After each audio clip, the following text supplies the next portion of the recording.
Қош келдіңіздер. Сіздермен бірге Тәтті Тізім каналы. Бүгін мен сіздерге осындай қысқа сақтауға арналған өте дәмді әрі 100% табиғи өріктің шырынын дайындалу жолымен бөлісетін боламын.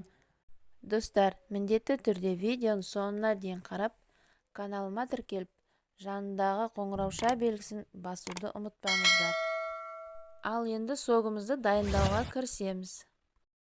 Ең алдымен өрігімізді жақсылап жуып тазалап алатын боламыз. Ең бірінші жуылған өрігімізді барлығын жақсылап осылай арасындағы сүйектерін алып тазартып алатын боламыз. Енді үстіне су құйып, жақсылап езіп суын шығарып алатын боламыз.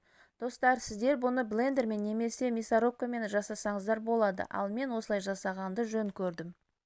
Енді оны сүзгіштен сүзіп аламыз. Мінекей достар, осындай сок шықты. Енді осының үстіне 2 есе суды қосып араластырамыз және үстіне шекерімізді саламыз. Шекерімізді салып болғаннан кейін жақсылап араластырып алатын боламыз. Ал енді дайын болған шырынымызды отқа қойып 20 минут қайнататын боламыз. Міндетті түрде оны былғап отырыңыздар. Достар, егер де менің видеом ұнап жатса, менің каналымның алға қарай жылжуына өз үлестеріңізді қоса кетіңіздер. Міндетті түрде осы видеоға лайк басып, комментария бөлігінде өз пікірлеріңізді қалдыруды ұмытпаңыздар. Осылайша біраз қайнағаннан кейін бетіне көбігі шығатын болады. Оны алып тастасаңыздар да болады, ал мен өзім оны қалдырғанды жөн көрдім.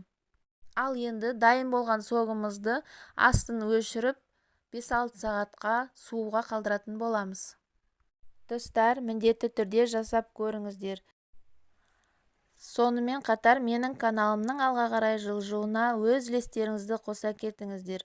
Міндетті түрде осы видеоға лайк басып, комментария бөлігінде өз пікірлеріңізді қалдырыңыздар. Каналыма тіркелмеген болсаңыздар, подписация батырмасын басып, міндетті түрде тіркеліп алыңыздар. Сонымен қатар достарыңызға да жіберуді ұмытпаңыздар.